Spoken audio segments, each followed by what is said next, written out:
আসসালামু আলাইকুম। শুরু করছি জনপদের খবর, সঙ্গে আছে হৃদয়।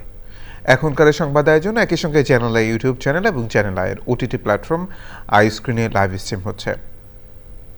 জমজমাট হয়ে উঠেছে নির্বাচনী প্রচার। প্রতিশ্রুতির নানা বার্তা নিয়ে ভোটারদের কাছে যাচ্ছেন প্রার্থীরা। দল মত নির্বিশেষে সবার উন্নয়নের ইশতেহার তুলে ধরছেন তারা। প্রতিনিধিদের পাঠানো তথ্য ভিডিওচিত্রে মিথিলা নাজনীনের রিপোর্ট। বরিশাল ৩ সংসদীয় আসনের ৬ জন প্রার্থীর মধ্যে জাতীয় পার্টি, বিএনপি এবং আমার বাংলাদেশ পার্টির প্রার্থীরা ভোটের মাঠে নিয়মিত প্রচার চালাচ্ছেন। বিশ্বাস করেন, আমি এই যে গত কিছুদিন ধরে যে প্রচার করছি মুলাদি বাবুগঞ্জে, আমি জনগণের এত ভালোবাসা দেখেছি আমার বাবার প্রতি। কিছু মানুষ আছে যাদের সাথে তো আসলে আমাদের রক্তেরও পরিচয় নয়, কিন্তু তাদের সাথে আমার বাবার আত্মার পরিচয়। ভোলা ১ আসনে বিএনপি জোটের প্রার্থী ব্যারিস্টার আন্দালিব রহমান পার্থ উন্নয়নের নানা বার্তার পাশাপাশি ভোলা বরিশাল সেতু বাস্তবায়নের উদ্যোগ নেওয়ার অঙ্গীকারের কথা তুলে ধরেন। এই জাহানের মালিক আল্লাহ তাআলা, বেহেশতের মালিক আল্লাহ, দোজখের মালিক আল্লাহ। কেউ যদি আপনাকে জান্নাতের টিকিট বিক্রি করতে আসে সে মুনাফিক। একই সাথে পথসভা, উঠান বৈঠক সহ নানা কর্মসূচিতে ব্যস্ত ভোলা ১ আসনের জামায়াত জোট প্রার্থী অধ্যক্ষ নজরুল ইসলাম। গণসংহতি আন্দোলনের প্রধান সমন্বয়কারী ও ব্রাহ্মণবাড়িয়া ৬ আসনে বিএনপি জোট সমর্থিত প্রার্থী জোনায়েদ সাকি প্রতিশ্রুতির নানা বার্তা তুলে ধরেন ভোটারদের কাছে। আমরা দেখছি জুলাই জাতীয় সনদে বিএনপি সহ আমরা সকলে সই করেছি এবং আমরা দেখছি যে আমরা এখানে হ্যাঁ ভোটের পক্ষে আমরা আমাদের প্রচারণা চালিয়ে যাচ্ছি।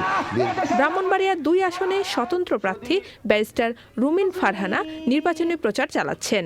আমি আগামী ৫ বছরের মধ্যে সরাইল আশুগঞ্জের ১৭টা ইউনিয়ন, বিজয়নগরের ২টো ইউনিয়ন, মোট ১৯টি ইউনিয়নকে বাংলাদেশের মডেল এলাকা করতে চাই। বিএনপি স্থায়ী কমিটির সদস্য ও চট্টগ্রাম ১১ আসনের সংসদ সদস্য প্রার্থী আমির খসরু মাহমুদ চৌধুরী দলীয় প্রতীক ধানের শীষের পক্ষে প্রচার চালান। প্রতিটি সংকটময় মুহূর্তে বাংলাদেশের জনগণ বিএনপির উপর আস্থা রেখেছে। আমরা দেখেছি যে জিয়াউর রহমান সাহেবের সেই সময়ে, তারপরে পরবর্তী দেশনেত্রী বেগম খালেদা জিয়া স্বৈরাচার বিরোধী আন্দোলনের পরবর্তী সময়ে ১/১১ আন্দোলনের পরবর্তী তারেক রহমানের নেতৃত্বে সহ জাতিকে ঐক্যবদ্ধ করেছে একটা ক্রান্তি লগ্নে। চট্টগ্রাম ১০ আসনে বিএনপি মনোনীত সাইদ আল নোমান গণসংযোগ করেন এবং চট্টগ্রামকে বাণিজ্যিক রাজধানী বাস্তবায়নে সহায়তা কামনা করেন। জনগণ যদি মনে করেন আমি যোগ্য, ১২ তারিখ যদি তারা সিদ্ধান্ত নেন আমার পক্ষে, জনাব তারেক রহমানের পক্ষে, তাহলে আমি আমার সর্বস্ব এবং সর্বোচ্চ দিয়ে চেষ্টা করব। নোয়াখালী ১ আসনে বিএনপি প্রার্থী ব্যারিস্টার এম.এ মাহবুবউদ্দিন খোকন প্রচারে অংশ নেন। নোয়াখালী ৪ আসনে নির্বাচনের প্রচার চালান বিএনপি মনোনীত প্রার্থী মোহাম্মদ শাহজাহান। নওগাঁ ৫ সদর আসনে বিএনপি প্রার্থী মোহাম্মদ জাহিদুল ইসলাম ধলু ও একই আসনে জামায়াত প্রার্থী আসম সাইম প্রচার চালান। ময়মনসিংহ ৪ আসনে প্রচার কার্যক্রম করেন বিভিন্ন দলের প্রার্থীরা। মেহেরপুর ২ আসনে গণসংযোগ করেন জামায়াত প্রার্থী নাজমুল হুদা।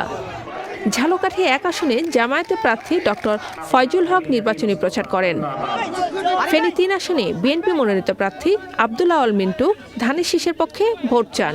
এই সুইচ গেটটা অনেক দিন থেকে ভাঙা, অতএব এটাকে যদি ঠিক করা না হয় তাহলে জোয়ারের লবণাক্ত পানি আসে, যার ফলে নদীর যে পানি সেটা ব্যবহার করা যায় না। উন্নয়ন, শান্তি ও নিরাপত্তার বার্তা নিয়ে ভোটারদের কাছে যান চট্টগ্রাম ১৫ আসনে বিএনপি প্রার্থী নাজমুল মোস্তফা আমিন। চাঁদপুর ১ আসনের বিএনপি প্রার্থী ডক্টর আনম এহসানুল হক মিলন ধানের শীষ প্রতীকে নির্বাচনী গণসংযোগ করেছেন।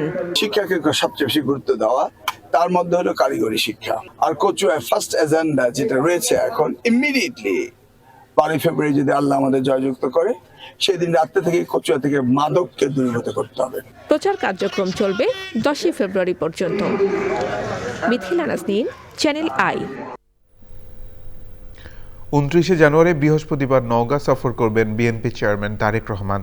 দলের শীর্ষ নেতার সফর উপলক্ষে জেলা জুড়ে নেতাকর্মীদের মধ্যে সৃষ্টি হয়েছে ব্যাপক উৎসাহ উদ্দীপনা। শহরের এটিএম মাঠে চলছে জনসভার সার্বিক প্রস্তুতি। নওগাঁ প্রতিনিধি ইমরুল কায়েসের পাঠানো তথ্য ভিডিওচিত্রে সুদীপ্তা মাহমুদের রিপোর্ট। প্রায় ২০ বছর পর দলের শীর্ষ নেতাকে কাছে পাওয়ার আনন্দকে ঈদের আনন্দের সাথে তুলনা করছেন বিএনপির স্থানীয় নেতাকর্মীরা। মনের যে প্রফুল্লতা, ঈদের মতন একটা আনন্দ আমাদের ভিতরে বিরাজ করতেছে যে আমরা যেন ১৭ বছর আমাদের অভিভাবককে যেন হারিয়েছিলাম, সেটা আমরা ফেরত পাচ্ছি। তিনি বলছেন গর্ব কাজ গর্ব দেশ, সবার আগে বাংলাদেশ। সেই প্রিয় নেতাকে আমরা পেয়ে নওগাঁর মানুষ অনেক আনন্দিত এবং উল্লাসিত। রাজশাহী থেকে আমাদের বিভাগীয় সাংগঠনিক সম্পাদক দায়িত্বপ্রাপ্ত শাহীন শওকত ভাই সবাই এখানে এসে যার যার মতো করে আমাদেরকে দিক নির্দেশনা দিয়েছেন। তার যে একটা আই হ্যাভ এ প্ল্যান সে উনি বলছেন, এটা আমরা খুব স্বতঃস্ফূর্তভাবে গ্রহণ করেছি। আমাদের নওগাঁর উন্নয়ন হোক এবং তার হাত দিয়ে। শুধু নওগাঁ জেলা নয়, পার্শ্ববর্তী জয়পুরহাট, বগুড়া এবং নাটোর থেকে প্রায় ২ লাখেরও বেশি লোকের সমাগম ঘটবে বলে মনে করছেন জেলার নেতারা।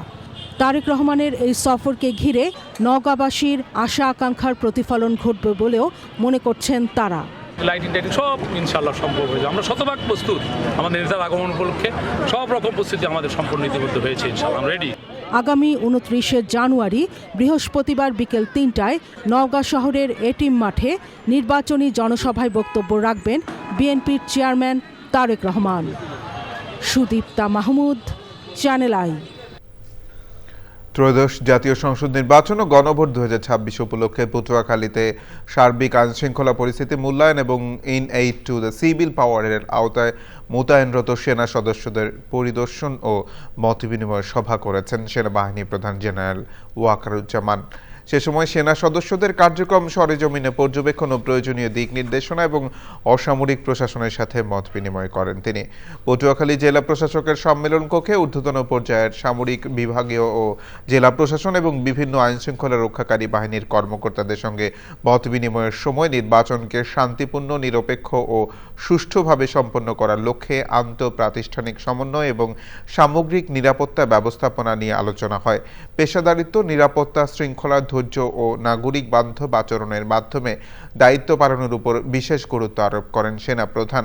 সে সময় ছিলেন general officer commanding army training and doctrine command, GOC ৭ পদাতিক ডিভিশন ও এরিয়া কমান্ডার, বরিশাল এরিয়া এবং সেনা সদর ও বরিশাল এরিয়ার ঊর্ধ্বতন সামরিক ও বেসামরিক কর্মকর্তারা। বাংলাদেশ জামায়াত ইসলামের আমির ডাক্তার শফিকুর রহমান আগামী ৩০ জানুয়ারি কুমিল্লা সফর করবেন। তার এই সফর ও সমাবেশকে কেন্দ্র করে সব প্রস্তুতি ইতোমধ্যে সম্পন্ন হয়েছে বলে জানিয়েছে মহানগর জামায়াত ইসলামী। সফরসূচি অনুযায়ী ডাক্তার শফিকুর রহমান ৩০ জানুয়ারি সন্ধ্যা ৬টায় কুমিল্লা টাউন হল মাঠে জনসভায় প্রধান অতিথির বক্তব্য রাখবেন। সকালে কুমিল্লায় সংবাদ সম্মেলন করে জনসভার বিস্তারিত জানান মহানগর জামায়াত ইসলামীর আমির কাজী দীন মোহাম্মদ। তিনি বলেন, জামায়াতের আমিরের আগমনকে ঘিরে জনসভা সফল করতে সাংগঠনিক, নিরাপত্তা ও শৃঙ্খলা সহ প্রয়োজনীয় সকল প্রস্তুতি সম্পন্ন করা হয়েছে। রংপুর ১ আসনে বিএনপি প্রার্থীর বিরুদ্ধে প্রার্থিতা বাতিলের ষড়যন্ত্রের অভিযোগ এনে সংবাদ সম্মেলন করেছেন জাতীয় পার্টির প্রার্থী ব্যারিস্টার মঞ্জুম আলী।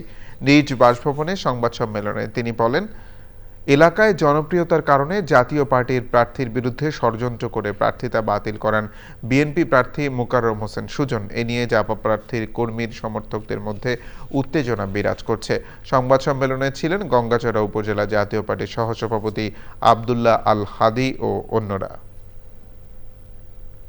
এভাবে মব করে হাইকোর্টের রায় নিতে পারে না, এভাবে মব করে গণতন্ত্র পুনরুদ্ধার করতে পারে না, এভাবে মব করে ইনজাস্টিস করে সাধারণ মানুষকে ভোটের বাইরে রেখে ক্ষমতা কুক্ষিগত করার নাম বাংলাদেশের গণতন্ত্র না। আপনারা শুধু লিখে রাখবেন, আমি দ্বৈত নাগরিকত্ব না, আমার কোনো পাসপোর্ট নাই। যারা এই মিথ্যা কথাগুলো বলে বেড়াচ্ছে, যাদের মিথ্যা লেখনির মাধ্যমে আপনাদেরকে বিভ্রান্ত করছে, তাদের মুখে আপনারা জবাব দিবেন।